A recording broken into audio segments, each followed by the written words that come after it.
Hello, everyone. How are you? Well, it's great to be here. Before I begin to talk about the whole notion of rebuilding America, I want to talk very briefly about what happened in Nashville. Uh, you know, uh, we know the names of the victims. We've seen the initial footage of the attack. Three children dead, all just 9 years old, including the daughter of the pastor. Three members of the staff, school custodian, substitute teacher, and the head of school. I spoke with one of the, actually it was the governor's wife. The governor, he was telling me his wife was about to have dinner that night with her. There's still more to learn about what happened, but there's plenty we do know. We know that this family's worst nightmare, the family's worst nightmare has occurred. I've lost a child, not to that. I've lost a child to an accident and to cancer. But I tell you, there's nothing like losing a child, particularly the more senseless it is, the more devastating the impact on you. It's absolutely heartbreaking, and it's senseless. You know, those children should all be with us still. By the way, have a seat if you have one. They should still be with us. As a nation, this is not hyperbole, as a nation we owe these families more than our prayers. We owe them action. You know, we have to do more to stop this gun violence, of ripping communities apart and ripping apart the soul of this nation. To protect our children so they learn how to read and write instead of duck and cover in a classroom. You know, we need to act. These are weapons of war. I'm a Second Amendment guy. I have 2 shotguns. My sons have shotguns. You know, but our states, you know, everybody thinks somehow the Second Amendment is absolute. You're not allowed to go out and own an automatic weapon. You're not allowed to own a machine gun. You're not allowed to own a flamethrower. You're not allowed to own so many other things. Why in God's name do we allow these weapons of war in our streets and at our schools? According to law enforcement, the shooter of this horror had 2 assault weapons and a pistol. And what in God's name are we doing? These guns are this is hard to believe. I never thought when I started my public life that guns would be the #1 killer of children in America. Guns, #1. It's sick. And overwhelmingly a majority of gun owners agree. We have to do something. Not just everybody, the gun owners agree. There's a moral price to pay for inaction. Last year, we came together to pass the most significant gun safety legislation in 30 years. It was bipartisan. We got it done. And don't tell me we can't do more together.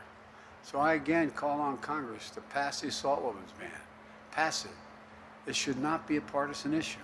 It's a common sense issue. They have to act now. And people say, why do I keep saying this if it's not happening? Because I want you to know who isn't doing it, who isn't helping, to put pressure on them. You know, I know you see on television, it's not just merely the weapon in terms of that it's semi-automatic in effect, but the velocity with which it comes out of that muzzle, what it does when it hits the body. Most bullets would go just straight through and out, but it blows up once it's inside your body. What in God's name does anyone need that for in America? Folks, look, let me come to speak to what I came to talk about. I want to thank Jake for the introduction, and Mayor Elaine O'Neill, thank you for the passport into the city. And Governor Cooper, thanks for inviting me back to North Carolina. Now see, he should know better, but he's invited me back. We've been doing this a lot. Where is the Gov? There he is.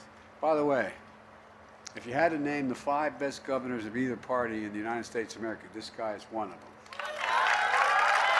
We really are. And you know why? You all know it, whether you're Democrat or Republican, liberal or conservative. He has more integrity in his little finger than most people have in their whole body. What he says you can count on. He's completely straight. We're also committed to this state. You're here on your wedding anniversary, and I just want you to know I sent flowers to your wife. I don't know about you. You better damn well be in time for that dinner. He has dinner later tonight. I'm not going to tell you the time because you may want to go to the same restaurant. But the fact is that I promise I'm not going to speak till 6:30. That's when the dinner is. Gov, thanks for being here today, but thanks for your friendship. And you have two great freshman members of Congress, Representative Valerie Fushi. Valerie, where are you sitting? There you are, Valerie. And Representative Wiley Nickel. Wiley, stand up, man. They're fighting hard for the people of North Carolina.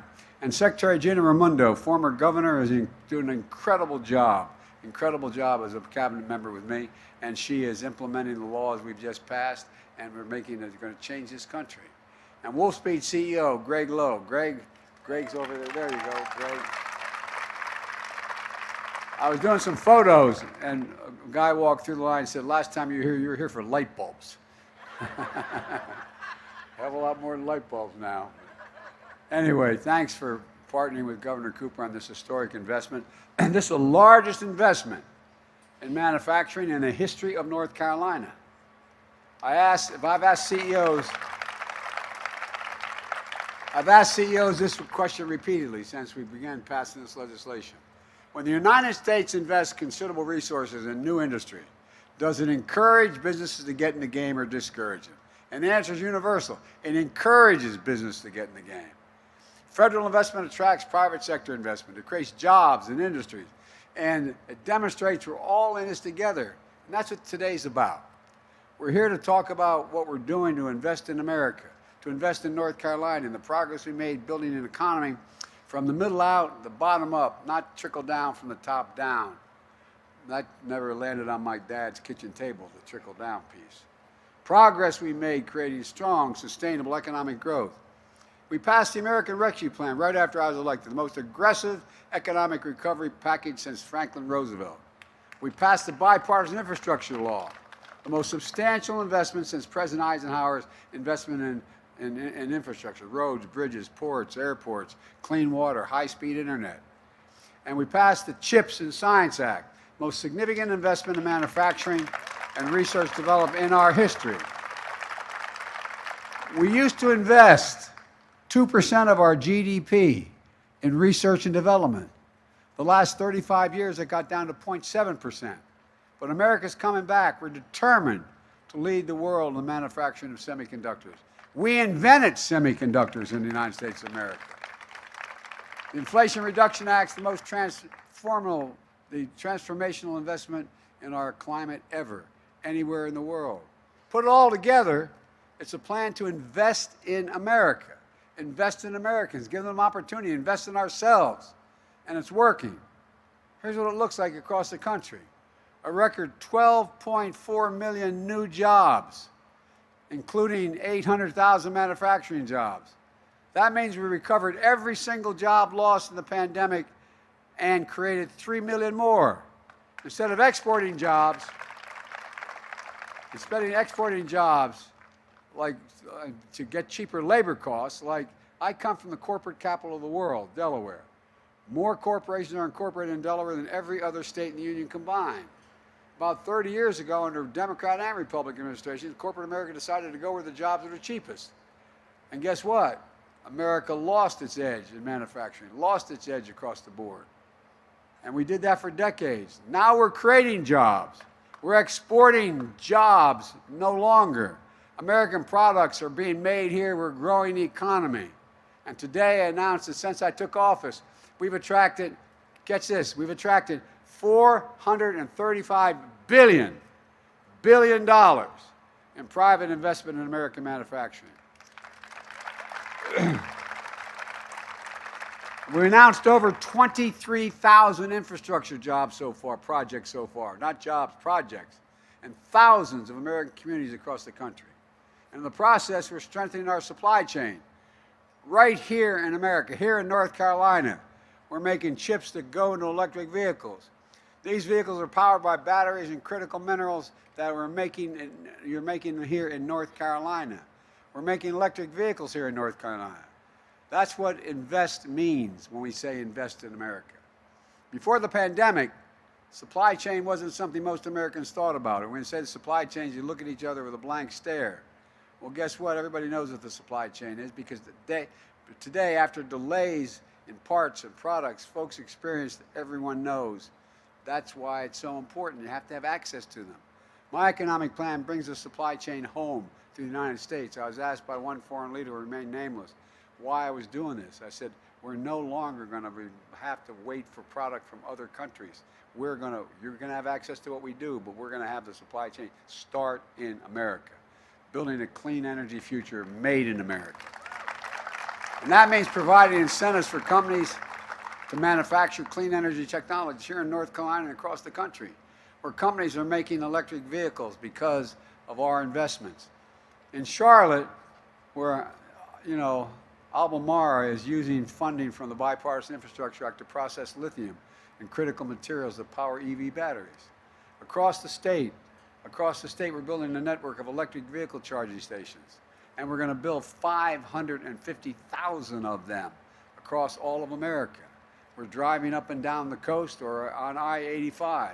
Charging stations will be as easy to find as gas stations are today, and that's a promise.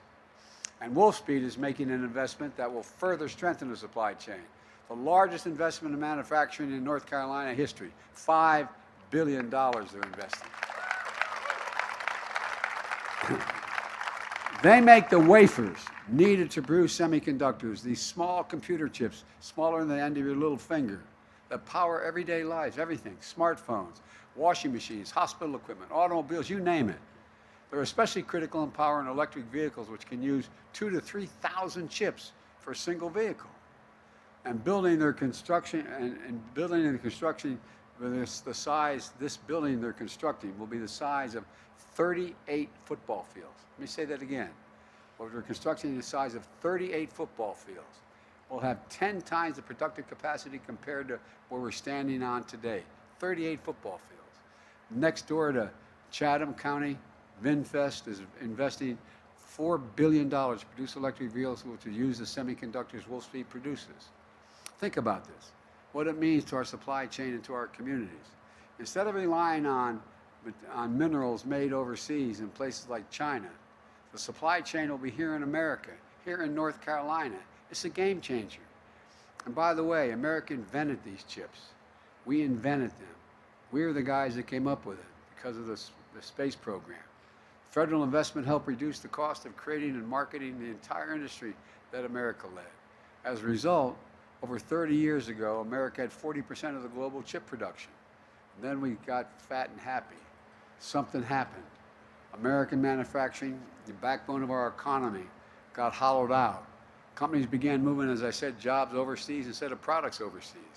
As a result, today we're down to producing around 10% of the world's chips, despite leading the world in research and design of new chip technology.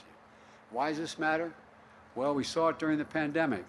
When the global economy came to a halt, overseas factories that make these chips shut down, driving up costs for families. In fact, 1/3 of the core inflation rate in 2021 was because of the price of automobiles. They couldn't get enough computer chips, so they started to shut down the lines. Fewer cars were made. Workers on the shop floor were laid off.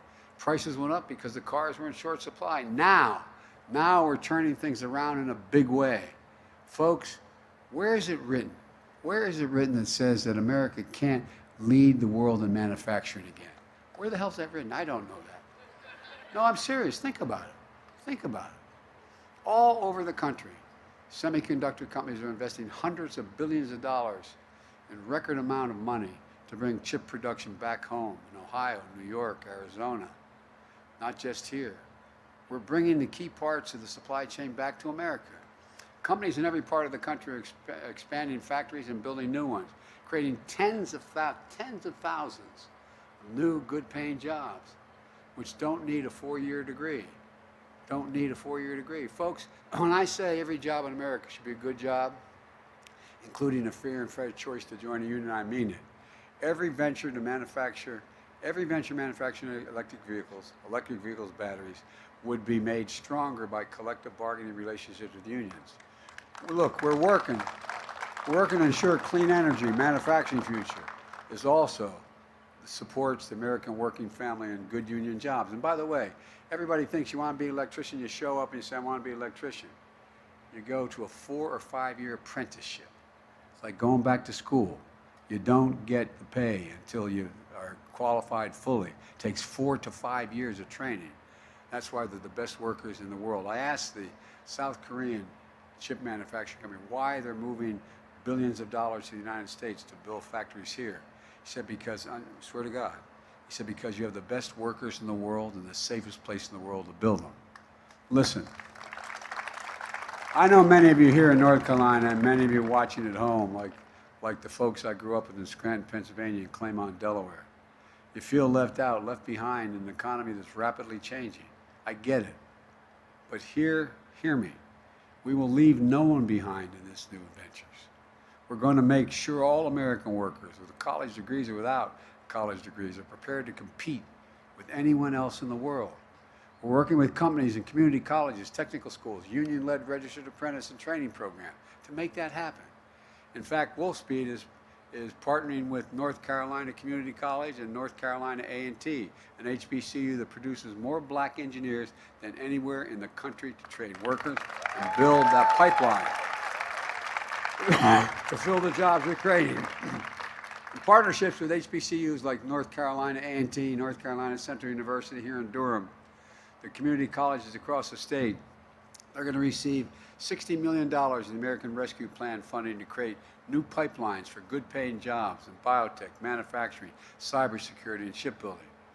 The top private sector companies have committed to hire at least 3,000 North Carolinians from a new clean job training pipeline funded by the American Rescue Plan. Wolfspeed investment alone is going to lead to 1,800 North Carolina jobs, the vast majority of which won't require a college degree. And guess what? The average pay for those non-college graduates will be $80,000 a year. That's almost double the average annual wage at Chatham County and where the new plant's going to be built. It's not just clean energy manufacturing.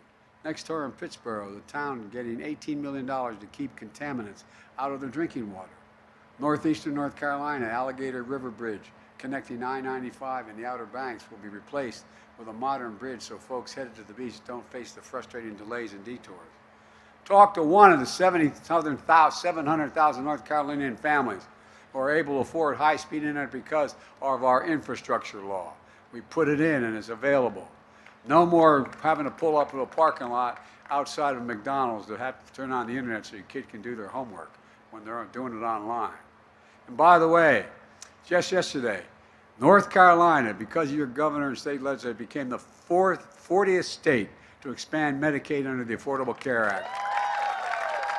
The fourth since I took office, including funding for the American Rescue Plan. 600,000 North Carolinians are about to qualify for high-quality health care, actually can afford it now for the first time in their lives. So thank you, Gov. It's a gigantic deal. It really is. It's a big deal. Folks, this matters. Thanks to Governor Cooper's leadership putting these federal dollars to work, people are starting to feel the effects of in their everyday lives. And these investments, what they mean now. By the way, one thing that's not part of the infrastructure bill, but it's sort of health infrastructure. We finally, after years and years, were able to take on Big Pharma. Any of you who know anybody who has type 1 diabetes or type 2 diabetes, raise your hand if you know anybody. Well, guess what? You've been paying $400 to $500 a vial for that insulin you need to stay alive. Well, guess what? Now they cannot charge you more than 35 bucks. 35 bucks. Because it costs them only $10 to make. And folks, that's not all. You know, a lot of people, particularly those on Medicare, they have health care bills that are insurance bills for their insurance that is incredibly high. So for drugs, so for example, you have a serious cancer problem. You can be paying $13,000, $14,000 a year. Under the new law, no one's going to have to pay more than $2,000 a year for their health care, period. And guess what? In the process, I'm cutting the federal budget $168 billion. You know why? Because Medicare doesn't have to pay out those exorbitant, undeserved fees. They'll pay out what it's worth. So folks, this not only helps patients, but it helps the economy. All these investments mean that now, if you grow up in North Carolina, and you go to school in North Carolina, you can stay in North Carolina and with a good job and you can raise a family. And how many of you before had in small towns in North Carolina Someone goes out, gets a decent education, and the son or daughter comes in, Mom, I can't stay here. There's no jobs for me. I got to leave. Well, you're going to be able to stay. You're going to be able to stay. And none of this is happening by accident. It's not just happening in North Carolina. It's all part of my agenda to invest in America, American jobs, American innovation, pride in our country, dignity for workers and their families. But unfortunately, extreme MAGA Republicans, not all, but extreme MAGA Republicans are threatening to undo all this progress. They're putting our economy in jeopardy by threatening to refuse to pay America's bills. Not the ones, I cut the deficit by $1.7 trillion in 2 years. But guess what? They're talking about not paying our debt, which has accumulated over 200 years. All this, when you hear these trillion-dollar numbers, that's 200 years of debt accumulated. 200 years. They want to repeal the Inflation Reduction Act, which means they want to cut the investments in clean energy manufacturing and encourage companies to expand and create jobs instead of create jobs here. They want to cede our clean energy future to China to make us dependent on overseas supplies and supply chains, export jobs overseas, and weaken our energy security. MAGA Republicans in Congress also want to gut the CHIPS and Science Act, stripping our investments in the next generation science and technology like biomanufacturing, quantum computing, and molecular electronics. Look, folks, it would mean ceding the future of innovation and technology to China. I've got news for you, and for MAGA Republicans in Congress, not on my watch.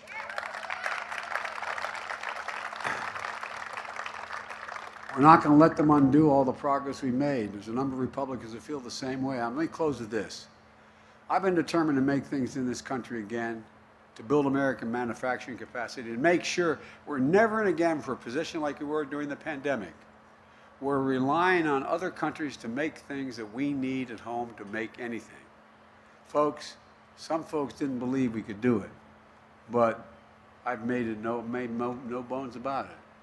I've said for a long time, and I mean this from the bottom of my heart, if we invest in America, we can change the country's future. 30 years ago, I'll say it again, we invested 2% of our entire GDP in research and development. By the time I came to office, that was under 10%. If I'm not mistaken, it was 0.7%. We're turning that around. We're proving it's never been a good bet to bet against America. I've never been more optimistic about our country's future. We just need to remember who we are. We're the United States of America. There is nothing beyond our capacity when we act together, virtually nothing. God bless you all, and may God protect our troops. Thank you, thank you, thank you.